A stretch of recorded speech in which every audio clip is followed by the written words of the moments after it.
This time on Monkey Life, baby Orangutan Sylvester makes his mark with the new nursery boss. He's able to interact with Arme, because obviously at first Oisin did not allow that. There's a whole lot of shaking going on with Butch's chimpanzees. They seem to be really excited. There's lots of screaming going on. And will the spider monkeys finally make it to the great outdoors? We want them to come out and enjoy themselves and swing about like spider monkeys should be.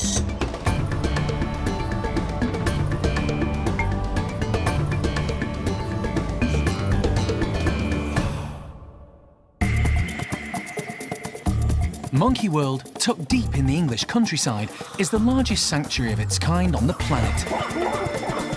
The team, led by Dr. Alison Cronin, rescue and rehabilitate abused and neglected primates from all over the world. It's a new forest with a new family group of gibbons coming, and hopefully everybody will grow up and mature together.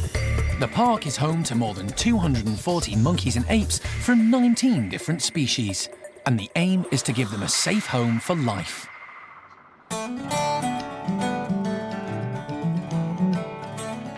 Another day dawns at Monkey World, and the team are determined to get the spider monkeys into their spanking new outside enclosure.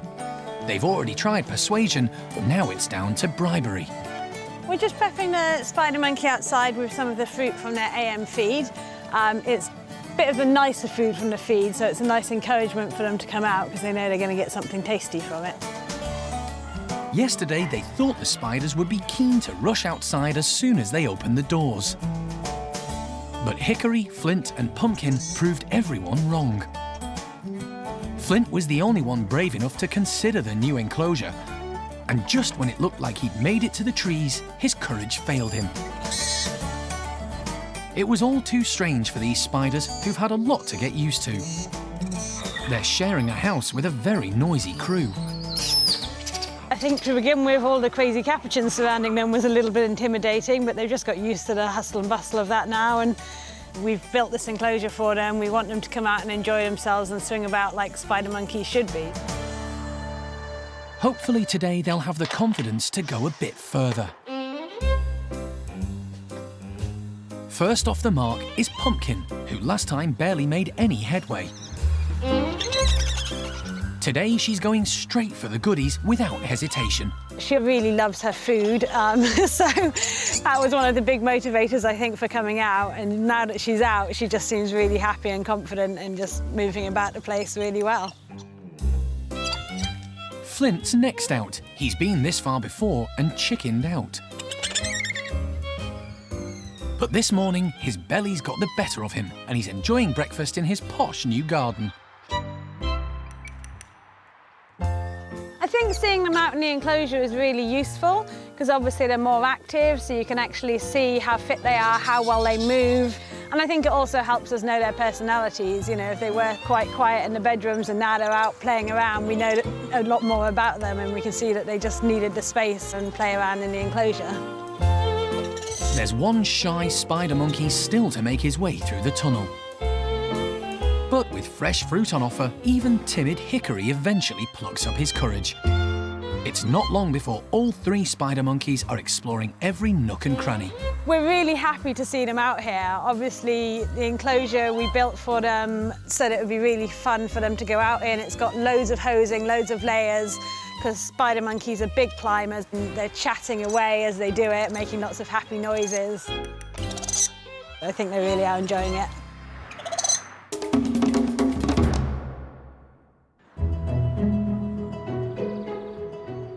At the Orang Nursery, the youngsters are romping around and enjoying life to the full, without a care in the world. But there's been a bit of an atmosphere between the two grown-ups in there since Arme returned, after a spell with Gordon's group. In her absence, Oisin was the boss, and the kids looked up to her. Now Arme's back, Oisin has to share, and it's not her strong point. Initially, we thought maybe she would regain a little bit of the dominancy just because Arme had been away for so long. But no, Arme's come back. She's taken that position back. Arme's used stealth rather than strength. She didn't go in all guns blazing. She went in nice and slowly. I'm just re-establishing myself in a nice, slow way. And that's exactly how you have to play it with Oisin. If you're not in Oisin's face, she's much more interested in why aren't you in my face? I'm going to go up to you and ask you why you're not. Ever since she came to the park, Arme has fitted right in, and the kids loved her. She's very protective of the little ones and also a very good disciplinarian. So as a role as a mum, she's fantastic. Arme had a hand in rearing most of the nursery youngsters. I think the kids are really enjoying having Arme back in the nursery, particularly Jolie. When they lived together in the old building, she had a very close relationship with Arme, and Arme did literally take her on as her own daughter. So I think she's very pleased she's back. But she didn't know baby Sylvester, and if Oisin had her way, she never would. To start with, Oisin wouldn't let him go anywhere near her rival. But 2 weeks on, she's much more relaxed. Now you'll see he's far away from Oisin, she moves around independently from him, and he's then able to interact with Arme, because obviously at first he wasn't allowed to. Oisin did not allow that. For now, Oisin and Arme have called a truce. Arme's just glad to be home. We're all so happy that she's back here, just because she seems to have returned to her old self. I think her period in Gordon, she was a little bit unhappy. She was obviously wary of Gordon most of the time, so we did lose a little bit of the sparkle that Arme has, and she's certainly regained that since she came back.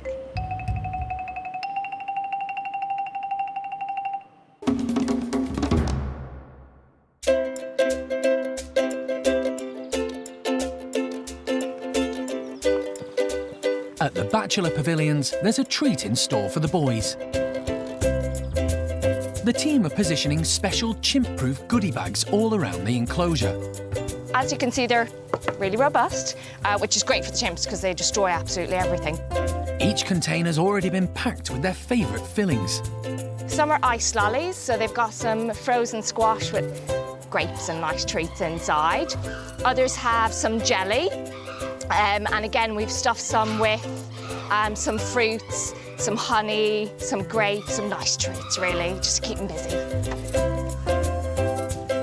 Chimps in the wild will use twigs as tools to get at ants and termites to eat, so the care staff are putting out lots of branches that they can use to forage with.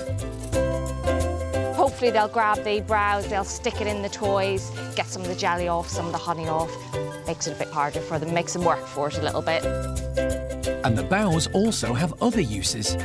Even if they can't get one of the treats, they've still got browse to play with. They can play about, hit each other with it, eat it as well. So it's a bit of fun for them.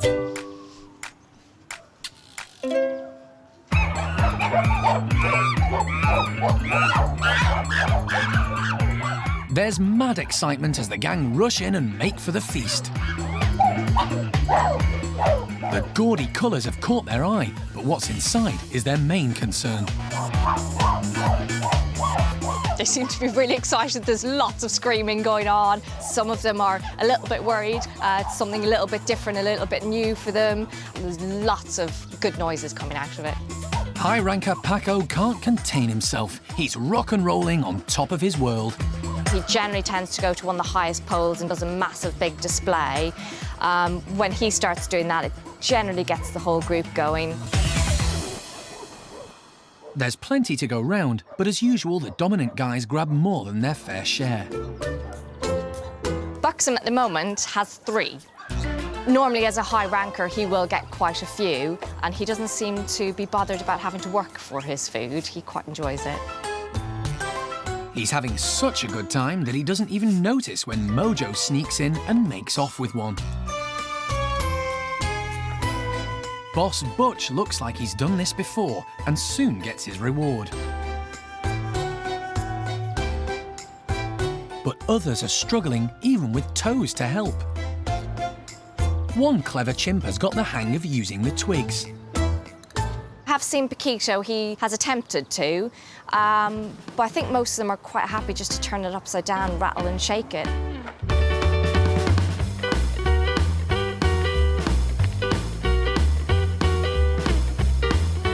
Whatever technique they use, it's taking a lot of effort to get at these goodies.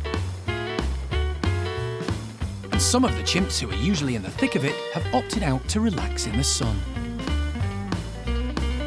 Normally, when we give out enrichment, the high rankers come in, take it all, and the low rankers get whatever's left over. But for some reason today, the high rankers don't seem as interested in the enrichment, and all of the low rankers have got it, particularly Paquito, Freddie, Rocky. They're loving it. Even young Seamus has managed to nab himself a piece of the action. Normally he gets things taken off him, but he's very sneaky. He's hidden away. It's great to see him actually getting something. He's such a character, he's so lovable. He acts the baby quite a lot, which makes us love him even more. He's not the brightest chimp in the world. As long as he's got something to play with, he's happy.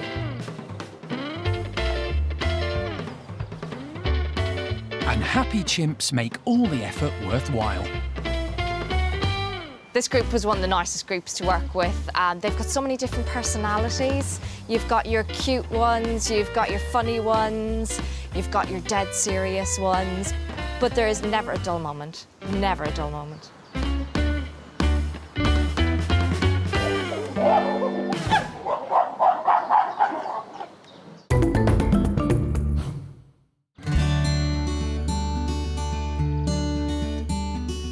Bueno Jr., the latest woolly monkey to be born at Monkey World, is just 4 weeks old, and Alison's been hand-rearing him from day one.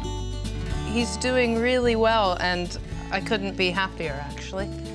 The fact that he's progressing as well as he is, I'm really pleased about, and he's actually a really well-adapted, confident little lad in himself that perhaps isn't quite as needy as some of the others that I've had. So, yeah, really happy with Junior. Junior was born by caesarean section, and when his mother Sarah came round from the anaesthetic, she was alarmed to find the baby clinging to her. In her haste to get him off, she seriously damaged the base of his tail, and they were worried he might never have full use of it. Luckily, that doesn't seem to be the case. We've been very cautious with it. And as you can see now, it's really knitted together, and there's one stitch left in the middle of it. And the tail itself, you can see there we have full prehensile tail gripping on, and he's getting better and better day by day. So really couldn't be happier. He's already going for his lunch. All right, should we show them what you got? Look. Oh, good boy. Junior has already got a full set of baby teeth, and he's making short work of his mashed banana. Everything Alison does is aimed at getting him back with his family quickly and safely. Before he can go back and join his group, I need him to be doing two things. He has to be able to move around his environment well enough in a coordinated way. So he has to have good control of his hands, his legs, his feet, and his tail. And he has to be able to feed himself to a certain degree, just at least little bits of food that he can pick up from his hand into his mouth in a meaningful way and eat. What's this? And it looks like he could be doing all that earlier than expected. We'll give it our all to get him to a state where he can go back and join the others as soon as possible. So all of this getting him going in the physical development. And look at the strength in that tail. That's just brilliant. Really pleased for him. Good little man. While Junior's foster mum is caring for his every need, his real mum Sarah is getting on with her own life back in Chippy's group. She's showing no signs of missing him. It's been a few weeks now since Sarah's had her caesarean. She's coped with it really, really well. She's recovered fantastically. And the only thing that's different about her at the moment is the fact that she's got a big bald belly and a scar running up there as well. Apart from that, as far as she's concerned, everything's normal. The team didn't want to keep Sarah away from the rest of her troop longer than they had to. What we find with woolly monkeys is that they can get very, very stressed when they're separated from their group. So we only do it when it's completely necessary, and we don't do it for any longer than is necessary. So she went back in with the group the next day following the operation, and she settled in with them really well. She was really pleased to see them, and they were really pleased to see her as well. With a new dominant male in charge, they're hoping it won't be long before Sarah gets another go at being a mum. Now that she's no longer pregnant, hopefully over the course of the next few weeks or months, we'll start to see a bit more interest from her towards Chippy. But certainly at the moment, what we're seeing is that Chippy is very interested in Sarah and he just seems to absolutely adore her. So hopefully it's not going to take too long before Sarah's starting to show those same feelings towards Chippy.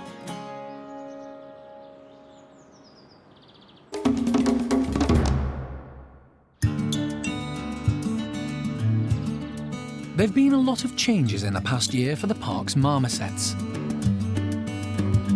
There are 12 new arrivals, with unusually 3 babies born. There's a brand new purpose-built housing complex for them, and Lucky and Gizmo are making the most of their new surroundings. Lucky and Gizmo were rescued as a pair, and unbeknown to anyone, Lucky was already pregnant. They're now the proud parents of twin girls Chica and Chuva. Babies are growing up quite fast. They're about 4 months now, but they're doing really, really well, and they're both kind of growing stronger and stronger and putting on weight, which is really good, really regularly, so we've had to up their food. The family of 4 make up their own little group. They're doing really well and loving the outside and getting more and more confident as the days go by. They've got a home which will stimulate natural behaviour, a far cry from their earlier life in the pet trade. They're very curious individuals, and obviously they are a primate, so they're quite intelligent too. So it's very important to keep them busy. So obviously we put different things in the outside for them, take down ropes, put new ropes up to kind of keep them curious and keep them trying to find things and explore the enclosure as much as they can. And while Lucky and Gizmo enjoy themselves outside, indoors Emily is packing some new toys with goodies for Mad Max and his newfound friend James. I'm just putting a couple of treats in, the main ones being a few monkey nuts and the others being some insects, particularly waxworms. The reason I've chosen that is because I know that both Max and James do like these items, so hopefully that'll encourage them to take part in the enrichment. Just like in the wild, the 2 boys will have to work hard to get their food. Ready then, boys?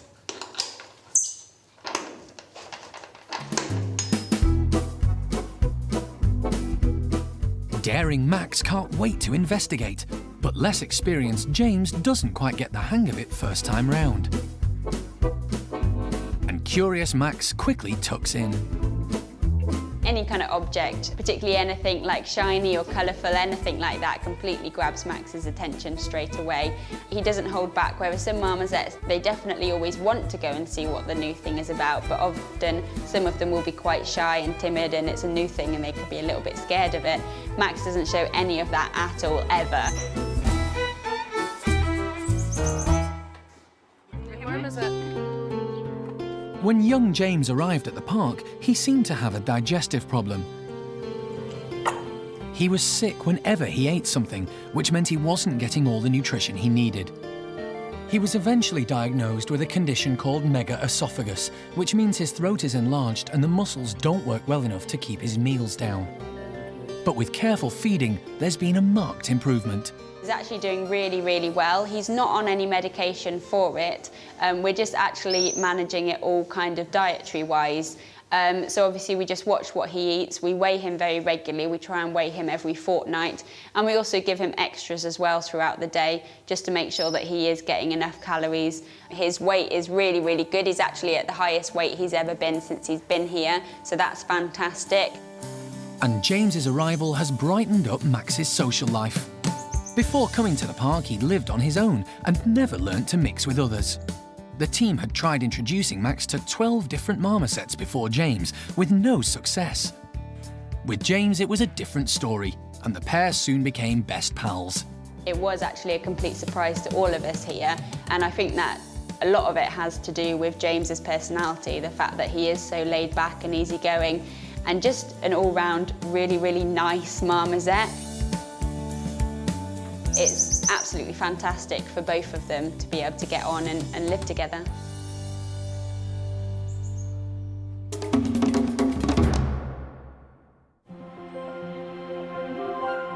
Throughout the year, the team at Monkey World have succeeded in giving monkeys and apes a better life. They've continued to work with the RSPCA and police to provide a home for badly treated victims of the pet trade.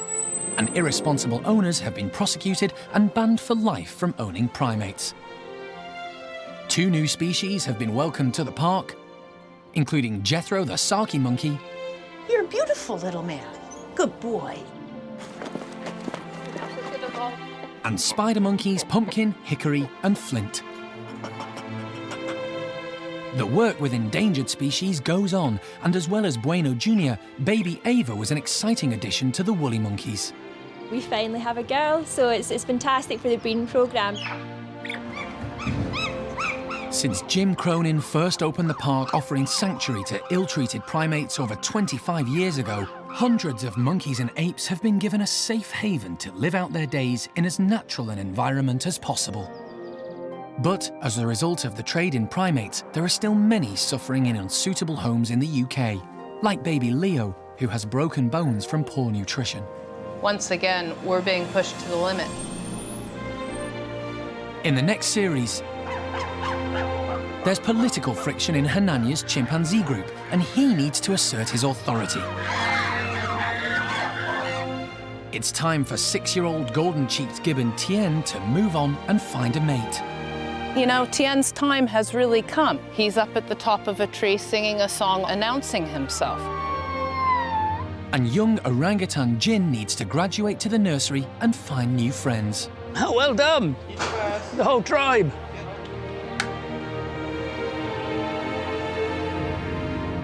Alison's work with vulnerable primates in Vietnam continues, and she'll be back at Dao Tien hoping another pair of golden-cheeked gibbons will survive back in the wild.